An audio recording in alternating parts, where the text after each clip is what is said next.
Hi everyone, welcome to GK hub. Present మనము Nifty గురించి discuss చేసుకుంటున్నామండి. 22వ తేదీకి నిఫ్టీ యొక్క సపోర్ట్ అండ్ రెసిస్టెన్స్ ఎలా ఉంటుంది, నిఫ్టీ యొక్క మూమెంట్ ఏ విధంగా ఉంటుందో ఒకసారి ఎక్స్ప్లెయిన్ చేసుకుందాం. సో ఫస్ట్గా మనం ఫైండ్ అవుట్ చేస్తున్నామండి రెసిస్టెన్సీ 1. సో ఇది రెసిస్టెన్సీ 1 అవుతుందండి. అలాగే 25,250 అనేది సెకండ్ రెసిస్టెన్సీ అవుతుంది. ఓకే అండి, ఒకసారి గమనించండి. 25,250 అనేది సెకండ్ రెసిస్టెన్సీ అవుతుంది.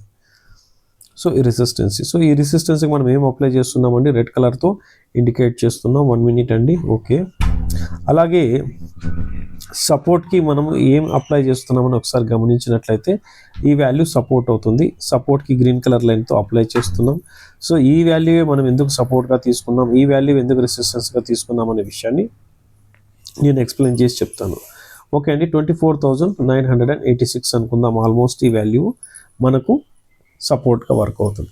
ఓకే అండి, some times market gap up అవుతుంటుంది. సో ఇలాంటప్పుడు గ్యాప్ అప్ ఓపెన్ అయినప్పుడు మనం నిఫ్టీలో ఏ విధంగా మూమెంట్ చూస్తాము, లేదు గ్యాప్ డౌన్ అయినప్పుడు ఏ విధంగా మూమెంట్ చూస్తాము, లేదు ఫ్లాట్ ఓపెన్ అయినప్పుడు ఏ విధంగా మనం యొక్క పొజిషన్ అనేది తీసుకుంటామో ఇప్పుడు ఎక్స్ప్లెయిన్ చేసుకుంటామండి. ఇది చాలా ఇంపార్టెంట్ సబ్జెక్ట్ అండి. స్కిప్ అయితే చేయకుండా ఒకసారి గమనించండి. ఫర్ ఎగ్జాంపుల్ చూడండి, గ్యాప్ అప్ ఓపెన్ ఎందుకు అనుకుందాం. గ్యాప్ అప్ ఒకవేళ 25,146 అబోవ్ ఓపెన్ అయితే అప్పుడు ఏమవుతుందంటే ఈ వాల్యూవే మనకు సపోర్ట్గా అవుతుంది. ఇంతవరకు ఏదైతే రెసిస్టెన్స్ అనుకున్నామో ఇదే మనకు సపోర్ట్గా మార్కెట్ ఈ విధంగా అప్ సైడ్ మూవ్మెంట్ అయ్యే ఛాన్స్ ఉంటుంది. సో ఇది గ్రీన్ కలర్ లైన్ అప్లై చేస్తామండి ఈ క్యాండిల్కి. ఇది ఈ విధంగా ఉన్నప్పుడు ఈ 25,146 మనకు సపోర్ట్ అవుతుంది. ఒకవేళ ఒక 5 మినిట్స్ లేదా 15 మినిట్స్ తర్వాత లేదా 1 అవర్ తర్వాత ఎప్పుడైతే ఈ 25,150 వాల్యూకి మార్కెట్ ఈ విధంగా బిలో బ్రేక్ ఇచ్చినట్లయితే, బిలో బ్రేక్ ఇచ్చి ఈ యొక్క సస్టైన్ అవ్వాలండి.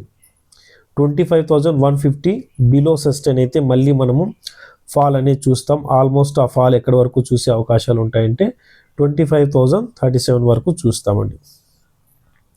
బట్ ఇక్కడ మనం అనుకున్న విధంగా ఫాల్ ఇక్కడ వరకు వస్తుందా అంటే ఇక్కడ ఏర్పడుతున్న క్యాండిల్స్ని ఖచ్చితంగా మీరు అబ్జర్వ్ చేయాలండి. క్యాండిల్స్టిక్ ప్యాటర్న్ గురించి అవగాహన ఉన్నప్పుడే ఫాల్ అనేది కంటిన్యూ అవుతుందా లేదా ఇక్కడి నుంచి రివర్స్ అవుతుందా అనే విషయం మనం తెలుసుకోగలుగుతాం. సో గ్యాప్ అప్ అయిన తర్వాత సస్టైన్ అవ్వకపోతే ఈ విధంగా మార్కెట్లో ఫాల్ అనేది మనం చూస్తాం. ఒకవేళ గ్యాప్ అప్ అయిన తర్వాత కంటిన్యూ అప్ సైడ్కి వెళ్తుంటే నెక్స్ట్ మనం ఏమి టార్గెట్ అనేసి ఒకసారి ఎక్స్ప్లెయిన్ చేసుకుందాం. సో ఈ విధంగా గ్యాప్ అప్ అయి ఒకవేళ అప్ సైడ్ సస్టైన్ అయితే ఆల్మోస్ట్ ఇప్పుడు అగైన్ ఏమవుతుందండి 25,250 వరకు మార్కెట్ కంటిన్యూ అప్ సైడ్కి వెళ్ళే ఛాన్సెస్ ఉంటాయి. అక్కడి నుంచి ఒకవేళ 25,250 అబోవ్ సస్టైన్ అవ్వకపోతే అగైన్ ఈ విధంగా డౌన్ సైడ్కి ఫాల్ అయ్యే ఛాన్స్ ఉంటుంది. సో ఇప్పుడు అర్థమైంది కదండి, గ్యాప్ అప్ అయినప్పుడు ఈ విధంగా మనం ప్లాన్ చేసుకుంటాం. అలాగే ఒకవేళ ఫ్లాట్ ఓపెన్ అయితే ఏ విధంగా ఉంటుంది, ఫ్లాట్ ఓపెన్ అయిన తర్వాత మార్కెట్ ఈ విధంగా అప్ సైడ్ మూవ్ అవుతుంటే ఈ 25,150 అనేది రెసిస్టెన్స్ అవుతుంది. దీన్ని బ్రేక్ ఇవ్వకపోతే, ఈ వాల్యూని బ్రేక్ ఇవ్వకపోతే అగైన్ ఈ విధంగా ఫాలో అయ్యే ఛాన్స్ ఉంటుంది. లేదు ఫ్లాట్ ఓపెన్ అయిన తర్వాత ఈ విధంగా 25,150 బ్రేక్అవుట్ ఇచ్చి సస్టైన్ అయితే అగైన్ ఈ విధంగా అప్ ట్రెండ్ చూస్తాం. సో ఇప్పుడు ఏమైందండి, గ్యాప్ అప్ ఓపెనింగ్ తర్వాత సస్టైన్ అయితే ఎలా ఉంటుంది, ఒకవేళ గ్యాప్ అప్ అయి సస్టైన్ అవ్వకపోతే 25,150 తర్వాత ఏ విధంగా ఫాల్ ఉంటుందని మాట్లాడుకున్నాం. అలాగే ఫ్లాట్ ఓపెన్ అయిన తర్వాత 25,150 అబోవ్ సస్టైన్ అయితే అప్ సైడ్కి మూవ్ అవుతుంది. ఒకవేళ ఫ్లాట్ ఓపెన్ అయ్యి 25,150ని బ్రేక్ అవ్వకపోతే ఈ విధంగా ఫాల్ అయ్యే ఛాన్స్ ఉంటుంది.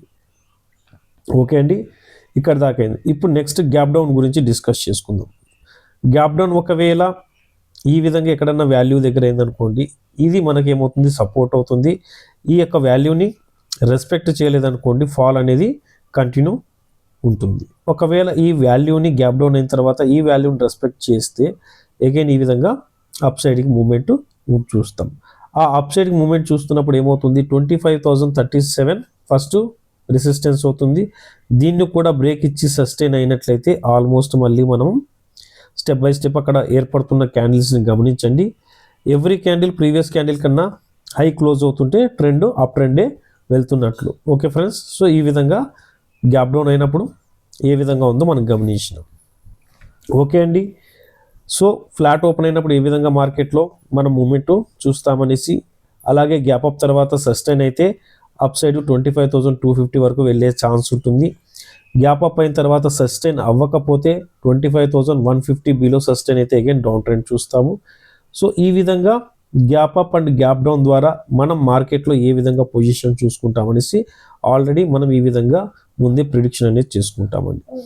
ఓకే ఫ్రెండ్స్, నేను చేస్తున్న ఈ ప్రయత్నం నచ్చినట్లయితే ఖచ్చితంగా సబ్స్క్రైబ్ చేయండి, లైక్ చేయండి, మరింత మందికి షేర్ చేయండి. థ్యాంక్ యూ ఫ్రెండ్స్, జై హింద్.